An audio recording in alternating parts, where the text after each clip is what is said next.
Hello, and welcome to Monroeville at your service. My name is Tim Little, and I'm the municipal manager here in Monroeville, and I'm also host of the show. Monroeville at your service is a show to inform the residents of Monroeville and also residents beyond about people, events, and policies that affect you here in Monroeville and even in your workplace. Today, we're going to be talking about the Monroeville Public Library, and we're going to be talking about libraries across the nation. Monroeville Public Library is one of the top libraries in Allegheny County, and I can say that because of its attendance and its distribution of media and books. The attendance in 2016 at the Monroeville Public Library was 152,000 people walking through the door. That's phenomenal. But the overarching question that we're going to be talking about today is, why hasn't the internet extinguished libraries across the nation? If I can use an example, after World War II, when television became more prevalent, everybody thought movie theaters would go out of existence. Is it the same thing with libraries today? My two guests I have here today are Nicole Henline. Nicole is the executive director of the Monroeville Library. She has two master's degrees. She has a master's degree in library science, and she has a master's degree in English. And she's been in library administration for 17 years. I also have the president of the Monroeville Public Library Board, Debbie Izok. And Debbie is a marketing consultant here in Monroeville, and she's been on the library board for 4 years. Thank you very much, both of you, for coming and talking about the Monroeville Public Library today. Just to begin with the first question, we'll begin with Nicole. Nicole, how has libraries changed over the past few years? Well, I'm glad you pointed out some people think that with the internet, why do we need libraries? Libraries have never been just about the books. They're about offering people opportunities to learn. At one point in time, that meant books because that was how we gained information. Now that that's changed, we've embraced technology and we offer people more opportunities to learn, discover, and grow, not only with traditional books, but with online resources, with downloadables, with community events. And the library is not just a repository, a place to keep things.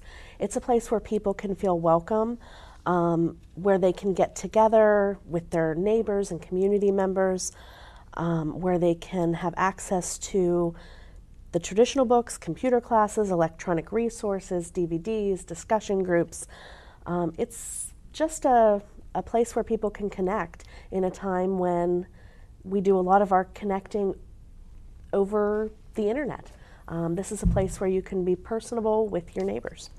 Okay. I think, Tim, I remember when we moved to Monroeville 25 years ago now. My daughter was 5 years old. We used to be frequent visitors at the library. And the library, we'd go down to the children's library, and it was a great library. There were great books. But we used to take the books because the library still back then was a shh place. And I remember walking into the library and giving very specific instructions that, we're going to the library, we must be quiet. We got our books, we checked them out, and we went home. We didn't stay, we didn't linger at the library. That's changed a lot. Now you go down, if you have a chance to visit the children's library or any section of the library, and you see so much interaction going on. You see people interacting. You see kids, down in the library, in the children's library section, crawling on the floor, playing with games, learning in different ways. And it's not just about the books anymore. So would you say that the library is not a shush place anymore? Oh, the library is a vibrant, dynamic place now. So what both of you are saying is that, is the library basically a community center? It is. As I mentioned, with changing times, it's more difficult for people to make connections to each other because we do everything online. The library is a place where people can come together and find common interests, find what connects us. Some people come to the library because it's their time to have a discussion with neighbors on current events or on a book that they enjoyed. Community groups, soccer boosters, and Boy Scouts and Girl Scouts meet at the library. It is a community center. It's a place where everyone, we strive to make everyone feel welcome and feel that it's a place where they can find something that interests them. So you do have rooms at the library where people can use different organizations that they can come down and use. Absolutely. Yeah, and you know, people always will still gravitate back to Panera and to their Starbucks, you know, for their meetings, but you know, and having lunch with friends.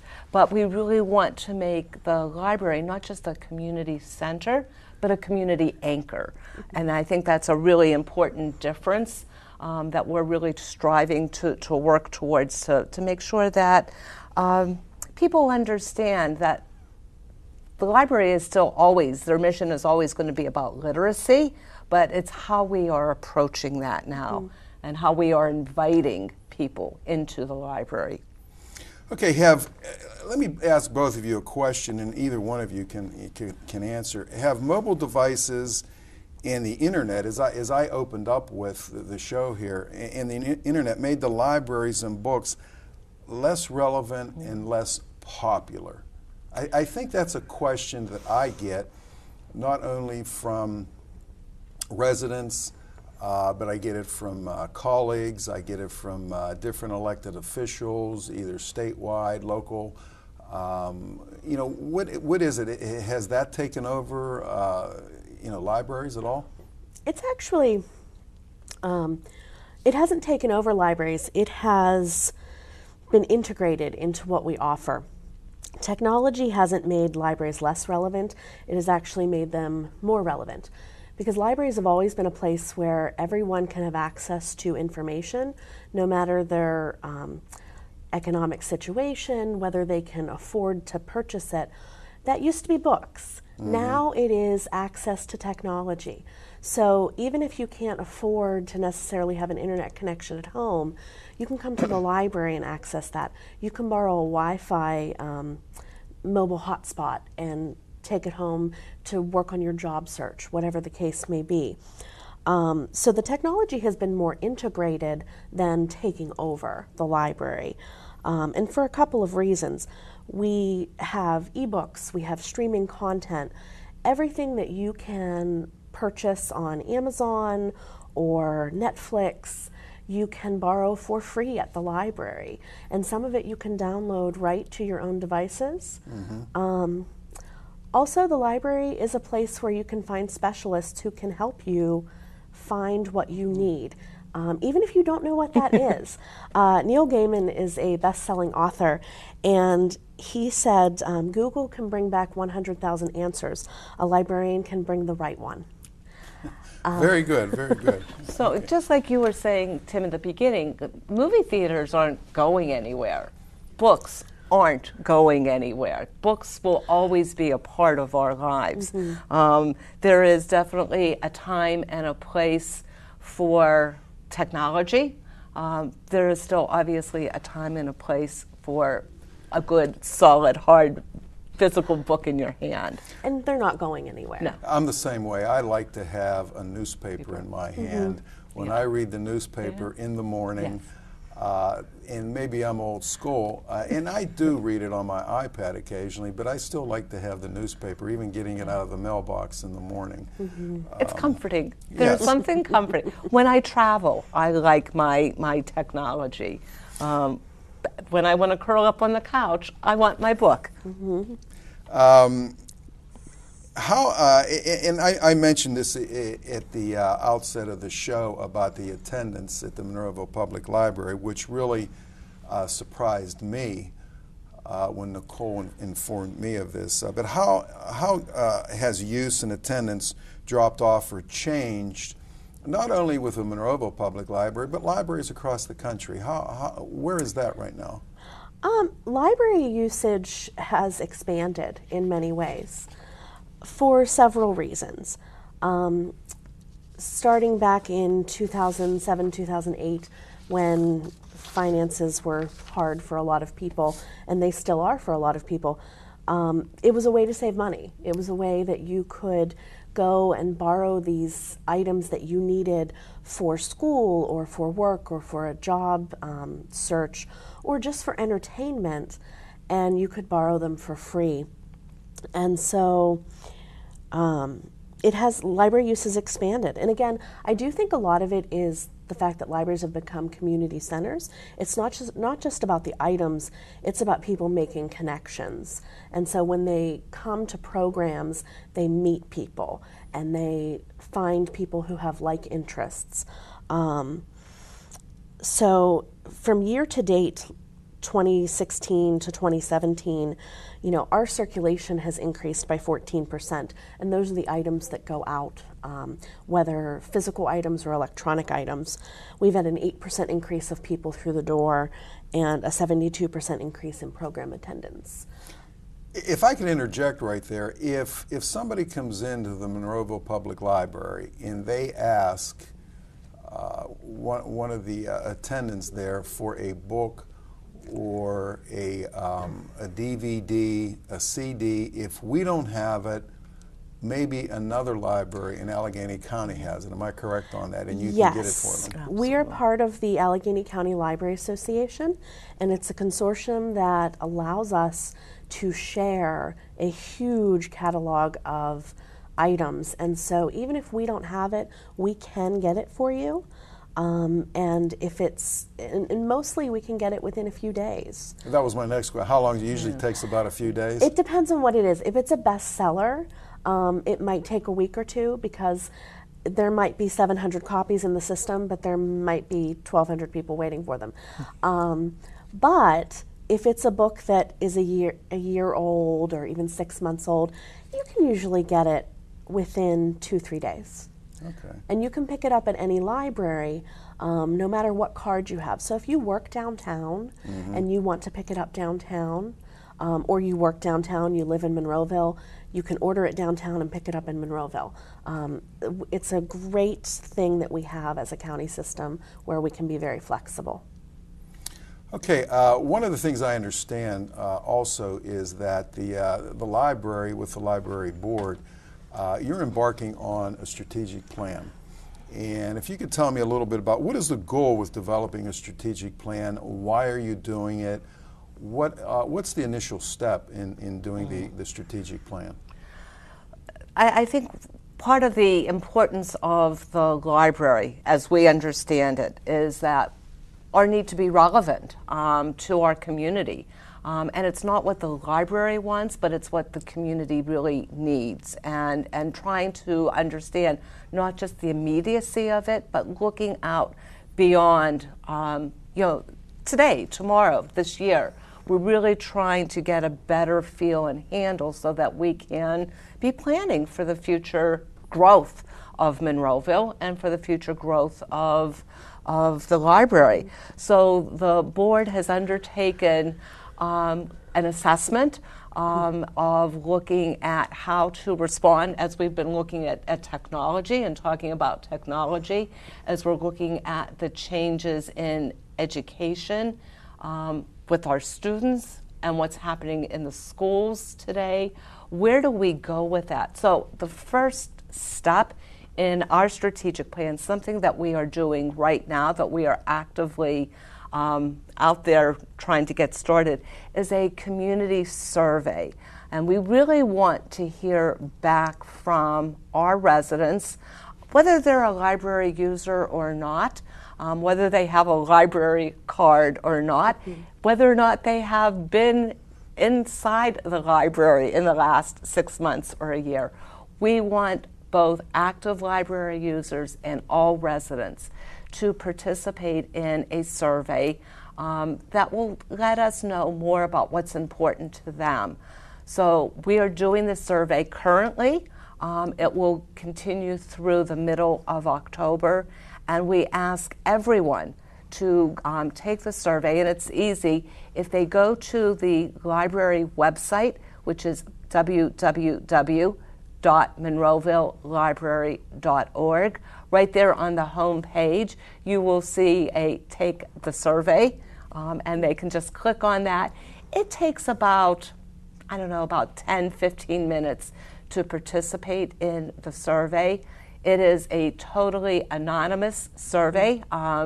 You can choose, if you wish, to include your name at the end. If you do that, we also will be doing some very nice drawings at the end for some prizes, just to say thank you. But there will be one person who will receive a $500 gift card from the library, and then there will be several others smaller. So that will be our starting point, is getting this information with the survey, understanding what people need, what they're looking for, and from there, then we will start to build out how we're going to respond with our strategic plan, where the emphasis is going to be. What do you visualize? How long is the process going to take?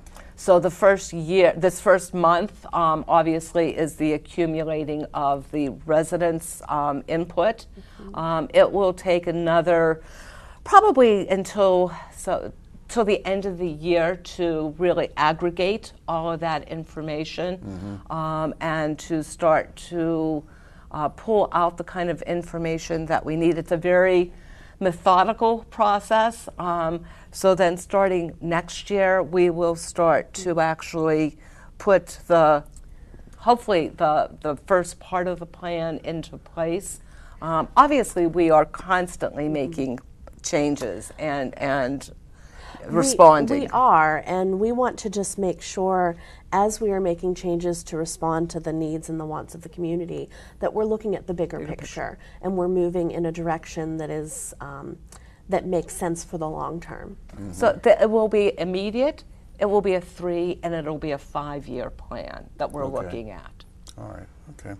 What, changing the subject a little bit off of the strategic plan, what is going on at the library right now? I know myself, I love the speakers you have coming in every Wednesday night. I'd like to get to more, but I can't. I know one time I went down there, you had a speaker a couple years ago that talked about dreams and what dreams mean.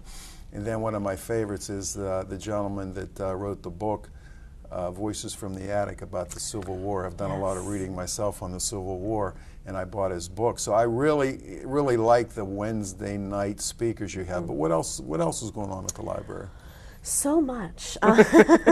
We have a wonderful staff, wonderful board, wonderful volunteers who really make it a vibrant place, and of course community members.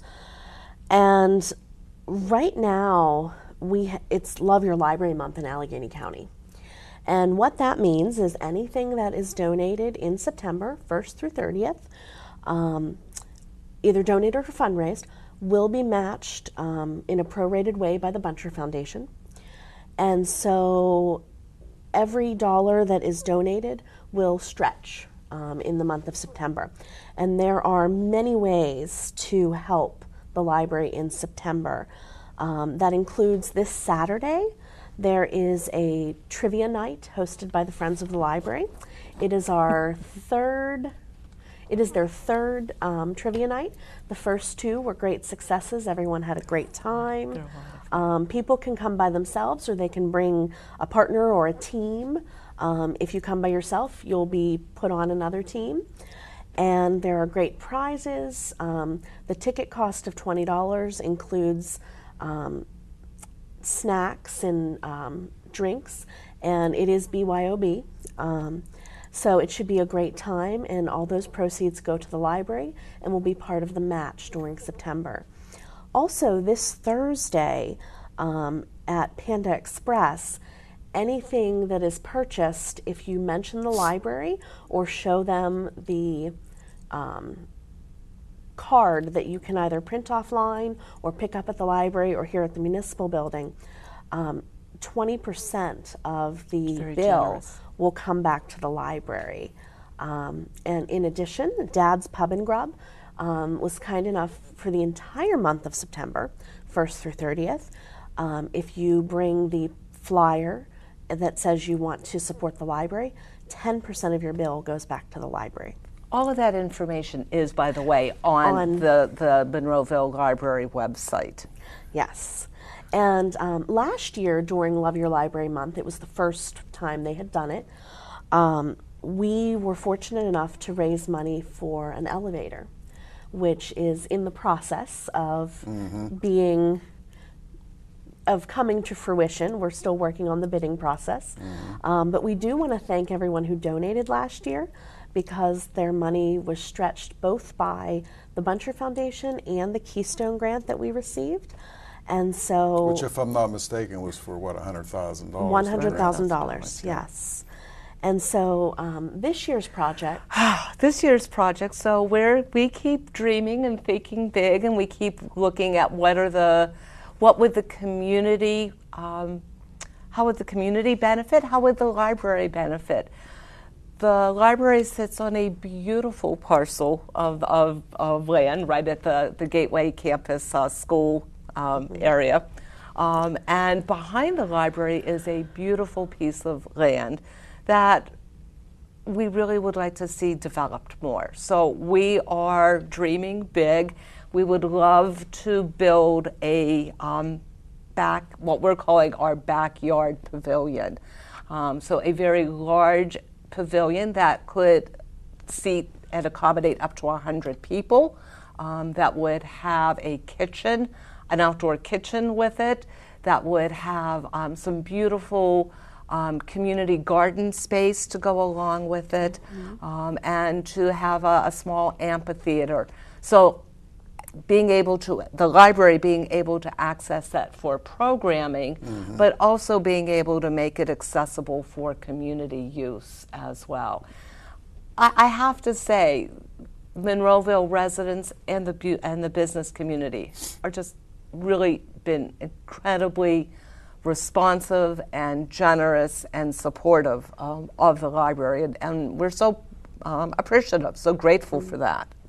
And we're very thankful for the pavilion project. It actually came out of conversations with Rotary, and Rotary wanted to help the library with something, and the gazebo/pavilion idea came from that. And so we're looking forward to working with Rotary as we move forward. And as Debbie said, it's going to be a great space where we can have additional programs. We are at the point where sometimes we could have another program in a day if we had another space. Okay. Well, it sounds like a lot is really going on at the library, and we could talk, all day about it, but time is somewhat short. Do you have anything? Either one of you have anything to? Well, I just would like to remind everyone that on October 14th, we do have a great community event, the Library Fun Fest. It is our first year for doing this event, and it is a free community event, and there will be lots of hands-on activities. Again, it will be a great opportunity for you to bring the family out to really come and explore what's going on at the library. So if you haven't been to the library for a while, or if you're a frequent visitor, please come to Fun Fest. It's from 12 to 4. There will be food trucks. There will be hands-on activities. There's a cupcake contest. Yes, any children who are interested in participating are welcome to do so. There are 3 different age groups, and so that should be great fun. And again, there's a flyer that you can pick up at the front desk at the library, or again, visit the library website at www.monroevillelibrary.org. Okay, well, Nicole, I thank you for coming out of your busy day, and Debbie, I thank you for coming. Tim. And I appreciate you watching Monroeville at your service, and we'll see you next time. Thank you.